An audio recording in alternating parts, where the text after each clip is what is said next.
ഇന്ത്യയെ വിൽക്കാൻ സോറോസ് പണം കൊടുത്തു വളർത്തിയവരെക്കുറിച്ച് കേട്ടാൽ രാജ്യസ്നേഹിയുടെ ചോര ശരീരത്തിൽ ഒഴുകുന്ന ഓരോ ഭാരതീയനും ഞെട്ടും. ഖാലിദ് ബേഡൌൺ. ഈ പേര് ഒരു വ്യാജ പ്രചാരകന്റേതാണ്.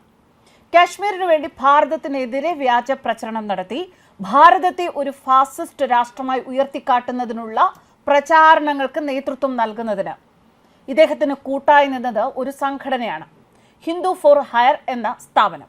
ഈ സ്ഥാപനം പ്രധാനമായും നടത്തിയിരുന്നത് വിദേശ മണ്ണിൽ സെമിനാറും വാർത്തകളും ചർച്ചകളും ഒക്കെയാണ്.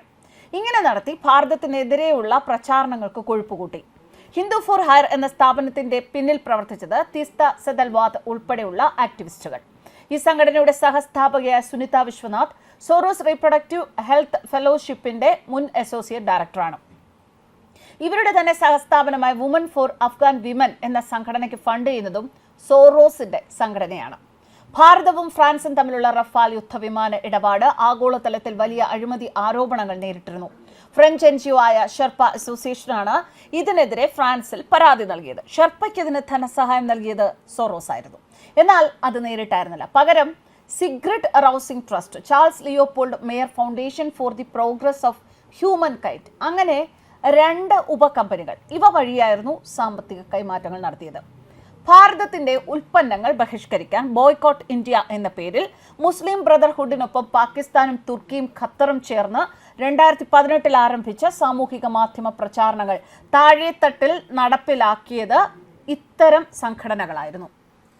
ഒരു വർഷത്തിനുള്ളിൽ 54,000 ട്വിറ്റർ പോസ്റ്റിലൂടെ 8 കോടിയിലധികം ആളുകളെ സ്വാധീനിക്കാൻ അവർക്ക് സാധിച്ചു. ഇതേ തുടർന്ന് 2019 ഭാരതത്തിൽ ഇസ്ലാമോഫോബിയ എന്ന ആസൂത്രിത പ്രചാരണം മുസ്ലിം ബ്രദർഹുഡ് ആരംഭിച്ചപ്പോൾ ഖാലിദ് ബേഡൌനെ പോലെയുള്ള സൊറോസിന്റെ ചങ്കുകൾ കൂടെ നിന്ന് ഇന്ത്യക്ക് തുരങ്കം തീർത്തു. കൂടാതെ ഇസ്ലാമോഫോബിയയുടെയും ഫാസിസത്തിന്റെയും പേരിൽ നടന്ന ആഖ്യാന യുദ്ധങ്ങൾക്ക് ശേഷം ഭാരതത്തിൽ അടുത്തത് വംശഹത്യയാണ് എന്ന തരത്തിലുള്ള പ്രചാരണങ്ങളും ഇക്കൂട്ടർ ആരംഭിച്ചു. ഇതിന് നേതൃത്വം നൽകിയത് ജിനോസൈഡ് വാച്ച് എന്ന സ്ഥാപനത്തിന്റെ തലവൻ ഗ്രിഗറി സ്റ്റാൻറോൺ. കംബോഡിയൻ വംശഹത്യ പദ്ധതി എന്ന സമാനമായ പ്രചരണം കംബോഡിയക്കെതിരെ ഇദ്ദേഹം നടത്തിയിരുന്നു. അന്ന് ഗ്രിഗറിക്ക് ധനസഹായം നൽകിയത് സോറോസിന്റെ ഓപ്പൺ സൊസൈറ്റി ഫൗണ്ടേഷൻ ആയിരുന്നു. 2022 കാലയളവിൽ മതസ്വാതന്ത്ര്യത്തിന് സുരക്ഷിതമല്ലാത്ത രാജ്യങ്ങളുടെ കരിമ്പട്ടികയിൽ United States Commission on International Religious Freedom എന്ന സംഘടന ഭാരതത്തെ ഉൾപ്പെടുത്തി. 1998 ഇന്റർനാഷണൽ റിലീജിയസ് ഫ്രീഡം ആക്ടിന്റെ അടിസ്ഥാനത്തിൽ അമേരിക്കൻ പാർലമെന്റ് രൂപം നൽകിയ സംഘടനയാണിത്. അതിന്റെ കമ്മീഷണറായ അനുരിമ ഭാർഗവ ഇതിൽ നിർണായക പങ്കുവഹിച്ചു. ജോർജ് സൊറോസിന്റെ ഫണ്ടിംഗ് സ്ഥാപനമായ ഓപ്പൺ സൊസൈറ്റി ഫൗണ്ടേഷനിൽ 2016 മുതൽ അംഗമാണ് അനുരിമ. ഭാരതത്തിലെ ജാതി സംബന്ധമായ ആഖ്യാനങ്ങൾക്ക് അമേരിക്കയിൽ നേതൃത്വം നൽകുന്ന ഗവേഷണ സ്ഥാപനമാണ് ഇക്വാലിറ്റി ലാബുകൾ. അമേരിക്കയിൽ ജനിച്ചു വളർന്ന ആക്ടിവിസ്റ്റ് തേൻമൊഴി സൗന്ദരരാജനാണ് ഇതിന്റെ സ്ഥാപക. ഈ ഗവേഷണ സ്ഥാപനത്തിന് ആവശ്യമായ ഗ്രാന്റുകൾ നൽകുന്നത് ജോർജ് സോറോസ് ആണ്.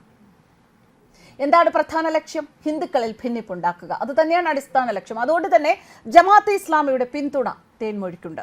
അമേരിക്കയിലെ ജമാഅത്ത് സംഘടനകളായ Indian American Muslim Council, Justice for All എന്നീ സംഘടനകളുമായി ഇത് ബന്ധപ്പെട്ടിരിക്കുന്നു. ഇരു സംഘടനകൾക്കും നിരവധി ആഗോള ഭീകരവാദ പ്രസ്ഥാനങ്ങളുമായി ബന്ധമുണ്ട്. തേൻമൊഴിക്ക് മുൻപ് പത്രപ്രവർത്തകനായ VT രാജശേഖർ ആയിരുന്നു ഭാരതത്തിലെ ദളിത് ജാതി ആഖ്യാനങ്ങളുടെ പ്രധാന മുഖം.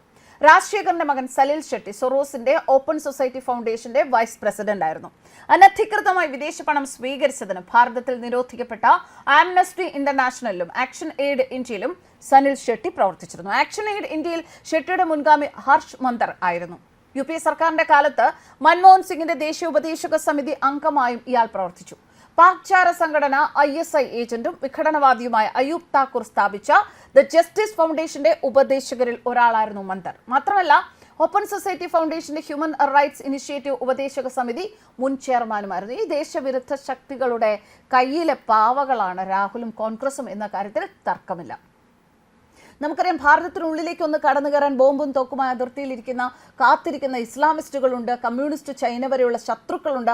അതിനേക്കാൾ അപകടകാരികളാണ് വൻ ശക്തികളുടെ നിഴലിൽ നിന്നുകൊണ്ട് ഭാരതത്തിനെതിരെ പ്രവർത്തിക്കുന്ന അദൃശ്യ ശക്തികൾ. അതിൽ പ്രധാനിയാണ് കാലങ്ങളായി ഭാരതീയർ കേൾക്കുന്ന George Soros. Open society foundations, അതുപോലെയുള്ള അദ്ദേഹത്തിന്റെ ഫണ്ടിംഗ് സ്ഥാപനങ്ങൾ, ഭാരതത്തിലെ വിവിധ പ്രതിപക്ഷ നേതാക്കൾ, ചിന്തകർ, പത്രപ്രവർത്തകർ, അഭിഭാഷകർ, ആക്ടിവിസ്റ്റുകൾ ഇവരെയൊക്കെ വിലക്കെടുത്ത അവരിലൂടെ ആ ശൃംഖലയിലൂടെ ഭാരതത്തിന്റെ ആഭ്യന്തര കാര്യങ്ങളിൽ ഇടപെടാൻ $1 ബില്യൺ നിക്ഷേപിച്ചിട്ടുള്ള അമേരിക്കൻ വ്യവസായിയാണ് സോറോസ്. ഗവേഷണ സ്ഥാപനങ്ങളും ഗവേഷകരും അടങ്ങുന്ന വലിയ ശൃംഖലകൾക്ക് പണം നൽകി വ്യാജ വിവരങ്ങളും കെട്ടിച്ചമച്ച കഥകളും ഉപയോഗിച്ച് ഭാരതത്തിന്റെ പ്രതിച്ഛായ തകർക്കണം, രാജ്യത്തിന്റെ ജനാധിപത്യം തകർക്കണം, സമ്പദ് വ്യവസ്ഥ തകർക്കണം. അതിനു വേണ്ട ഒരു യുദ്ധമാണ്, അതിനുവേണ്ടി പൊരുതുകയാണ് ഇവർ. ഭാരതത്തെ ഇസ്ലാമിക രാഷ്ട്രമാക്കാൻ കാത്തിരിക്കുന്ന Jamaat-e Islami, Muslim Brotherhood, Islamic state, Pak ചാര സംഘടനയായ ISI തുടങ്ങിയവരും ഇതിന്റെ ഒപ്പം കൂടുന്നു. ഇവർ പടച്ചുവിടുന്ന ആഖ്യാനങ്ങൾ ഭാരതത്തിലെ BJP വിരുദ്ധ മാധ്യമങ്ങൾ ഏറ്റെടുക്കുന്നതാണ് ഏറ്റവും അപകടകരം. ലോകത്തിലെ ഏറ്റവും വലിയ ധനികരുടെ പട്ടികയിൽ വരുന്ന പേരുകളിൽ ഒന്നാണ് ജോർജ് സോറോസ്. ലോകമെമ്പാടും ജൂതവിദ്വേഷം പടർന്ന കാലം നാസികളെ ഭയന്ന് ലണ്ടനിലേക്ക് കുടിയേറിയ കുടുംബത്തിലെ ഒരു വ്യക്തിയായിരുന്നു അദ്ദേഹവും. ഭയന്നോടിയ കാലത്തു നിന്നും ലോകത്തെ വിലക്കെടുക്കാൻ സാധിക്കുന്ന സമ്പന്നതയിലേക്കാണ് അദ്ദേഹം എത്തിയത്. 1973 ഹെഡ്ജ് ഫണ്ട് സ്ഥാപിച്ചതിന് ശേഷമാണ് സോറോസ് വാർത്തകളിൽ ഇടം പിടിച്ചത്. നിക്ഷേപ മേഖലയുമായി ബന്ധപ്പെട്ട് നിർണായക തീരുമാനമെടുക്കുന്നതിൽ വളരെയധികം കഴിവ് തെളിച്ച ഇദ്ദേഹം സാമ്പത്തിക രംഗത്തെ ശക്തനായി വളർന്നത് വളരെ വേഗമാണ്. ബ്ലൂബർഗിന്റെ കണക്കുകൾ പ്രകാരം $8.5 ബില്യൺ ആസ്തിയുണ്ട് ജോർജ് സോറോസിന്. വ്യവസായി എന്നതിന് അപ്പുറത്ത് ജനാധിപത്യ മൂല്യങ്ങൾ പ്രോത്സാഹിപ്പിക്കുന്ന ഗ്രൂപ്പുകൾക്കും വ്യക്തികൾക്കും സാമ്പത്തിക സഹായം നൽകുന്ന ഫൗണ്ടേഷനുകളുടെ സ്ഥാപകനുമാണ് സോറോസ്. ശീതയുദ്ധകാലത്തിന് പിന്നാലെ 70-ലധികം രാജ്യങ്ങളിലേക്ക് തന്റെ സ്ഥാപനങ്ങൾ വ്യാപിപ്പിക്കാൻ സാധിച്ചതാണ് അദ്ദേഹത്തിന്റെ മറ്റൊരു നേട്ടം. സാമ്പത്തിക രംഗത്തെ പ്രഗത്ഭനാണ്, രാഷ്ട്രീയ രംഗത്തും സജീവ സാന്നിധ്യമാണ്. Barack Obama, Hillary Clinton, Joe Biden ഈ അമേരിക്കൻ ഡെമോക്രാറ്റിക് സ്ഥാനാർത്ഥികൾക്ക് വേണ്ടി തിരഞ്ഞെടുപ്പിലും സോറോസ് അണിനിരന്നിരുന്നു. സോറോസിന്റെ പ്രസ്താവന ഇന്ത്യയുടെ ജനാധിപത്യ പ്രക്രിയ തകർക്കാനുള്ള ശ്രമമാണ് എന്നും ഇതിനു മുൻപും ഇത്തരത്തിൽ ഇന്ത്യൻ ആഭ്യന്തര കാര്യങ്ങളിൽ ഇടപെടാൻ ശ്രമിച്ച വിദേശികൾക്ക് മറുപടി നൽകിയിട്ടുണ്ട് എന്നുമായിരുന്നു കേന്ദ്രമന്ത്രി സ്മൃതി ഇറാനി പറഞ്ഞത്. കൂടാതെ ആ പരാമർശത്തിന് മറുപടി നൽകാൻ ഓരോ ഇന്ത്യക്കാരനും തയ്യാറാകണമെന്നും സ്മൃതി ഇറാനി ആഹ്വാനം ചെയ്തു. നരേന്ദ്രമോദിക്കെതിരായ പ്രവർത്തനങ്ങൾ ലക്ഷ്യമിട്ട് കോടിക്കണക്കിന് രൂപ അയാൾ ചിലവഴിച്ചിട്ടുണ്ട് എന്നത് പരസ്യമായ രഹസ്യമാണ്. ബാങ്ക് ഓഫ് ഇംഗ്ലണ്ടിനെ തകർത്ത സാമ്പത്തിക യുദ്ധ കുറ്റവാളിയായി രാജ്യം വിശേഷിപ്പിച്ച ആളാണ് ജോർജ് സോറോസ്. ഇന്ത്യൻ ജനാധിപത്യത്തെ തകർക്കാനുള്ള തന്റെ ആഗ്രഹമാണ് അദ്ദേഹം ഇപ്പോൾ സോണിയയിലൂടെയും രാഹുലിലൂടെയും ഒക്കെ പ്രഖ്യാപിച്ചിരിക്കുന്നത്.